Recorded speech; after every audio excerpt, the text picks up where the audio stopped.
There was so much brand new info from the PAX East show that Grounded devs went and showcased the latest update 0.13. Too much to put in one video, so I've split it up. Go and check out the first videos I've done about the armor upgrades and as well as base defenses. Today it's pretty much everything else. Brand new items coming to the game, all the quality of life issues that you need to know about, and some more additional new features incoming. If you think there's any I've missed, do leave it in the comment section down below. We watched this together and it was great. I can't wait for this update. I think it's going to be one of Grounded's best updates in absolute ages. It's going to be so big in terms of the gameplay that it changes and different things for us to now do. But do look out for the last video showcasing the PAX East event where I'm talking about the future of Grounded and what we could possibly see, but maybe not until after 1.0. Oh yeah, and leave a like and make sure you subscribe for the best in Grounded survival crafting content. Let's go! Great news for the rest of my backpack challenge. I'm doing 100 days where you die, you lose everything in your backpack. I've not been able to change custom settings. Well, you will be able to do so at any time now. You can switch the difficulty to WoW mode if you fancy more of a challenge, or if things are getting a bit too hard, you can make the game easier. There's a whole bunch of other options. Not every single option will be able to change during the game, but it does look like majority are, so this is going to help me out massively. My backpack challenge where you die and lose everything has been massively affected by a bug where I lost my armor and weapons in my hotbar as well, and it's meant I've either had to reload a save or spent ages spawning stuff in. So there's going to be so many uses for this and I can't wait to test it all out. Obviously people were very excited about being able to rename your chests, so that's going to apply to them, and devs did say they may look into being able to rename other items as well. On top of the renaming chests, you will also now be able to rename your saves, so you'll be able to keep them in order much better. So zip lines are going to go faster if they're at a lower angle, no more painstakingly going so slow. They've been speeded up a little, but still no news or if they're ever going to add something like a machine that you can go up the zip lines, which is something I desperately want them to add. And someone else had a great idea of having it as a crank that you could actually do it yourself, maybe by tapping a button, and you'd be able to kind of wind your way up. But hey, it's a good start.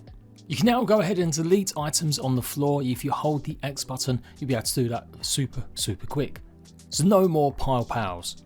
Get annoyed about having to pick up every single little bit of sap, where you can now click take all and it'll gather it all in one go.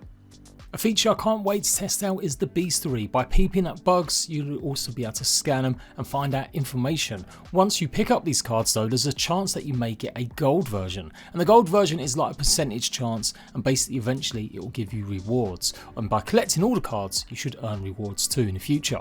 I really love that it also keeps track of how many you've killed. This is going to open up so many possibilities for me as a creator. I can do a video of how I killed 100 mosquitoes in Grounded or something along them lines. Doesn't look like the rewards will be in there at this point. They're going to be working on them, but the gold versions of these, they're the first start. Now it says there's 34 here, but actually when you count up every single creature, boss, and even some of the mechanical ones like the Tase T, there's actually 49 I do believe. That's literally all variants, even the Junior Orb Weaver and such like. So it does look like we'll only have maybe the basic creatures in at first, and maybe they'll add in more over time. Of course, the best bit is you're going to get info about what the creatures are weak against and what they resist, making it much easier. Instead of watching stupid videos like mine or looking up wikis, it'll now all be in game how to deal with each bug. Another quality of life but also kind of new feature is the ASL machine. These are going to be at every single outpost and means you won't have to return to Burgle all of the time. You'll be able to check out any of the science points rewards that you want to unlock, find and complete new quests, and obviously check out your molar upgrades. Burgle is still going to be at the oak tree and you will still need to return to him from time to time, but this makes life a lot easier. It's going to be so great being able to activate your molar upgrades as soon as you get enough, rather than waiting until you get back to the oak tree, especially when you're doing maybe a long ass dungeon. Side note, the molar mutations are going to be upgraded in the future or worked on more. Another new feature or additional is that they're increasing some levels of the mutations, and obviously they're going to be reworking them.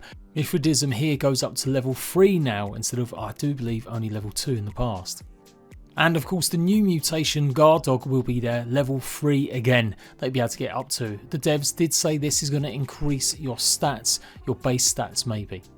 Now they said base stats, we don't know if that actually meant their overall stats like your health and stamina, or actually your base stats. A big gameplay feature that's incoming of course is creatures raiding your bases, and it's going to be done in 2 different ways. The first one, of course, is the mixer events, where you have to protect these areas from bugs, but of course the bugs will start attacking your base in faction style events. So basically, once you've got to a certain level, the black ants might decide that they're going to come and kind of get you.